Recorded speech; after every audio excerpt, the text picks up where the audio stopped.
اس لیے مجھے اور آپ کو اپنی محبت کو منظم کرنا چاہیے، اور جن سے ہم پیار کرتے ہیں، جن سے محبت کا ربط اور الفت کا رشتہ قائم کیے ہوئے ہیں، ان کی ہر ادا کو حرز جاں بنانا چاہیے۔ محب کے لیے تو محبوب کے حکم کی احتیاج بھی نہیں ہوتی کہ محبوب حکم کرے تو پھر وہ عمل پیرا ہو۔ محب کی حساسیت یہ ہوتی ہے کہ وہ محبوب کی منشا کو پا لیتا ہے کہ محبوب کی محبت متقاضی کس چیز کی ہے۔ مدینہ المنورہ کی ایک گلی سے حضور علیہ السلام گزر رہے تھے کہ ایک مکان بن رہا تھا، اور اس کا طرز تعمیر ایسا تھا کہ جو حضور پسند نہیں کرتے تھے۔ گزرتے ہوئے رکے اور پوچھا یہ مکان کس کا ہے؟ کہا فلاں صحابی کا۔ کچھ نہیں کہا، گزر گئے۔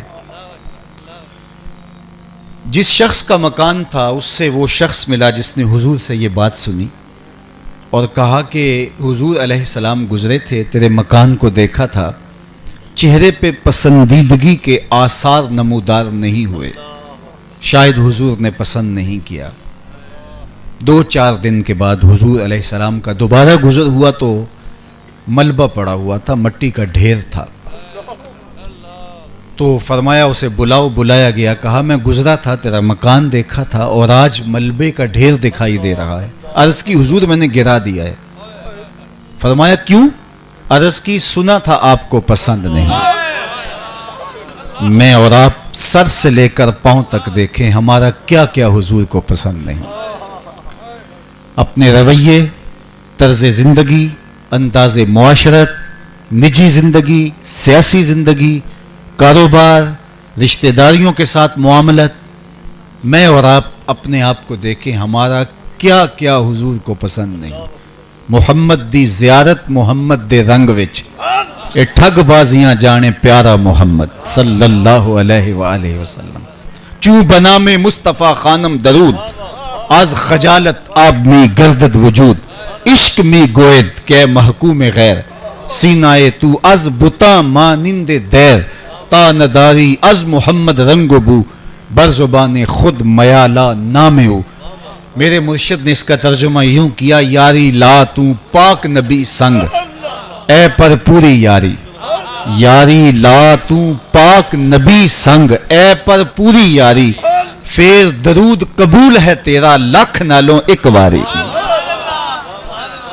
ہمارے عمل، ہمارے رویے، ہمارا طرز زندگی یہ بتائے کہ ہم حضور کے نوکر ہیں، ہم حضور کے غلام ہیں۔ میرے استاد فرمایا کرتے تھے کہ یہ نہ ہو کہ لوگ تمہیں پوچھیں تم کون ہوتے ہو اور تمہیں بتانا پڑے کہ ہم مسلمان ہوتے ہیں۔ یہ دیکھو مذہب کے خانے میں اسلام لکھا ہوا ہے۔ فرمایا کرتے تھے صاحب نہ کسی کو پوچھنا پڑے اور نہ تجھے بتانے کی نوبت آئے، تیری وضاحت، تیرا طرز زندگی، تیرا انداز معاشرت، تیرا رویہ، تیرا طرز حیات ایسا ہونا چاہیے تو دور سے آ رہا ہو لوگ کہیں وہ دیکھو حضور کا غلام آ رہا ہے۔ نور آنکھوں میں تو چہروں پہ اجالے ہوں گے، مصطفیٰ والوں کے انداز نرالے ہوں گے۔ یہ کوئی شخص یہ رش کی وجہ سے بے ہوش ہو گیا، آرام سے اٹھا کر کے لے جائیے گا۔ اللہ تعالیٰ صحت دے، عافیت سے نوازے۔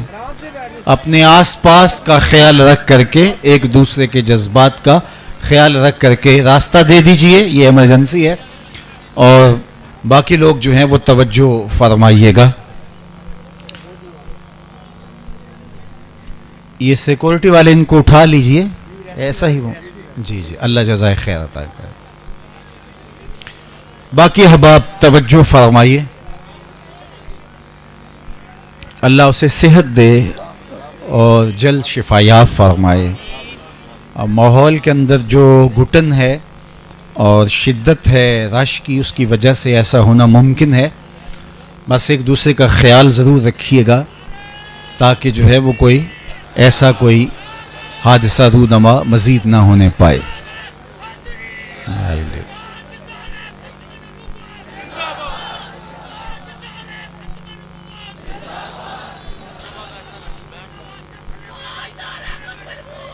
दावत। अहबाब तशरीफ रखिएगा, तशरीफ रखिएगा, आराम से तशरीफ रखिएगा।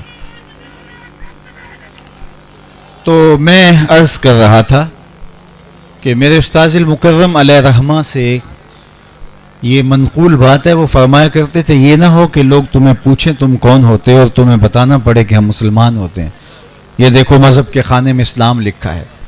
तो फरमाया करते थे साहिब किसी को पूछना ना पड़े और तुम्हें बताने की नौबत भी ना आए, तुम्हारी वज़ाकता, तुम्हारा तर्ज़ ज़िंदगी, अंदाज़ मुआशरत, तुम्हारी ज़िंदगी गुजारने का तरीका और सलीका इतना दिलावेज होना चाहिए कि तुम दूर से चले आ रहे हो, लोग कहें वो देखो हुजूर का ग़ुलाम आ रहा है। और मैं इसमें एक और बात का भी इजाफा करता हूँ, और वो ये कि तुम दूर से जब चले आ रहे हो तो पता चले हुजूर का ग़ुलाम है, लेकिन जब तुम किसी के नेड़े आओ तो फिर भी पता चले हुजूर का ग़ुलाम है। ये नहीं है कि किसी के नेड़े हो तो पता चले कि ये दूर दूर से तो आशिक़ रसूल लगता था, करीब आया तो कुछ और निकला।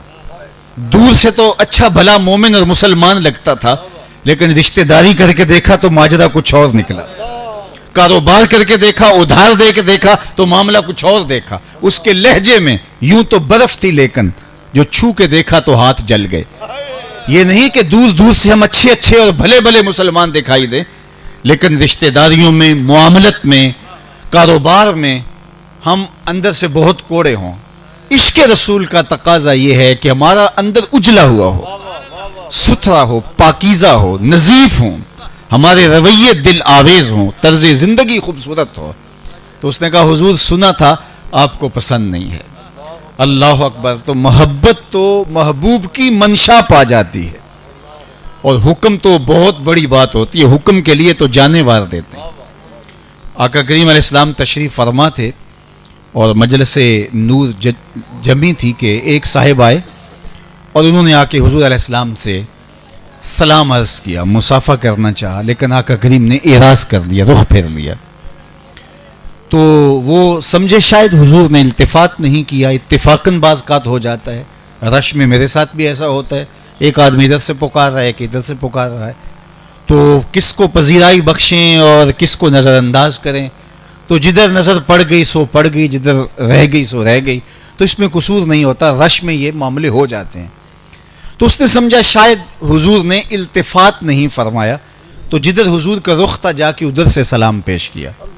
तो आका करीम ने फिर इराज़ कर लिया। समझ आ गई कि हुजूर नाराज़ हैं, लेकिन ये समझ नहीं आ रही थी कि नाराज़गी का सबब क्या है। तो वो नाराज़ होकर चले नहीं गए कि मुझे मेरे से नाराज़ क्यों हैं। आजकल तो ये भी होता है कि एक मिनट नहीं लगता, कोई बहाना चाहिए लोगों को दीनी लोगों से रूठने का। तो उसने सहाबा से पूछा कि हुजूर अलैहिस्सलाम ने मुझसे एराज़ किया है और मेरे सलाम का जवाब इरशाद नहीं किया, शायद मुझसे नाराज़ हैं, तो मैं तो नहीं जान सका। आप बता सकते हैं कि नाराज़गी का सबब क्या हो सकता है? मैं एक लंबे सफ़र पर एक मुद्दत के बाद वापस आया हूँ, तो मैं कुछ अंदाज़ा नहीं रखता। तो उन्होंने कहा हाँ, ये तूने सोने की जो अंगूठी पहन रखी है, इसको हुजूर अलैहिस्सलाम हराम कर चुके हैं। इन्न ज़हबा वल फिद्दता हरामुन लिज़कूर उम्मती। सोना चांदी उम्मत के मर्दों के लिए हराम किया गया। ये औरतों का जेवर है, गहना है औरतों का, औरतें पहन सकती हैं, मर्दों के लिए जायज़ नहीं है। तो खामखा का गुनाह अपने ज़िम्मे लेने वाली बात है। इसको आतिशे दोज़ख का अंगारा करार दिया हुजूर ने। तो तेरे हाथ में ये सोने की अंगूठी है, इस वजह से शायद हुजूर ने एराज़ किया हो।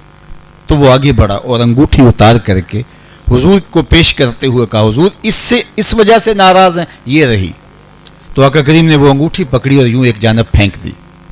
नाराज़गी की वजह यही थी। बैठ गया, मजलिस हुई, आका करीम की नूर नूर बातें सुनी, गुफ्तगू का नूर रूहों में जज्ब करता रहा।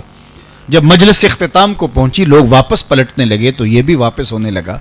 तो किसी ने इशारा करके कहा वो अंगूठी तो उठा लो, तुम तो नहीं पहन सकते, लेकिन तुम्हारी बीवी तो शरअन पहन सकती है, औरतों के लिए तो जायज़ है, कीमती धात है, सोना है, तो वो तो उठा लो। तो सहाबी ने जो जवाब दिया वो लफ्ज़ सुन लीजिए। उसने कहा वल्लाहि ला आखुज़ुहु अबदा वक़द तरहहु रसूलुल्लाह सल्लल्लाहु अलैहि वसल्लम। कहा अल्लाह की कसम मैं इसे कभी भी नहीं उठाऊंगा जिसको मेरे हुजूर ने फेंक दिया है। ये सोना है, हीरा है, लाल है, जवाहर है, मोती है, पखराज है, कुछ भी है, पड़ा रहे, मैं नहीं उठाऊंगा, इसलिए कि इसको मेरे हुजूर ने फेंक दिया। میں اور آپ سر سے لے کر پاؤں تک دیکھیں، کوئی ایسی چیز تو نہیں ہم پکڑے ہوئے جس کو حضور نے پھینک دیا ہو، کوئی ایسی عادت تو نہیں تھامے ہوئے جس کو حضور نے پھینک دیا ہو، کچھ ایسا رویہ تو نہیں اپنائے ہوئے جس کو میرے حضور نے پھینک دیا ہو، کوئی ایسا کاروبار تو نہیں کر رہے جس کو میرے حضور نے پھینک دیا ہو، کوئی ایسا انداز تکلم تو نہیں اختیار کیے ہوئے جس کو میرے حضور نے پھینک دیا ہو۔ تو میں اور آپ سر سے لے کر پاؤں تک دیکھیں کہ ہمارا کوئی رویہ حضور کے بتائے ہوئے طریقوں سے ہٹ کر نہ ہو۔ ان کی محبت کا تقاضا یہ ہے کہ ان کا خلق ہماری روحوں میں اتر جائے، ان کی محبت کا تقاضا یہ ہے کہ ان کا پیار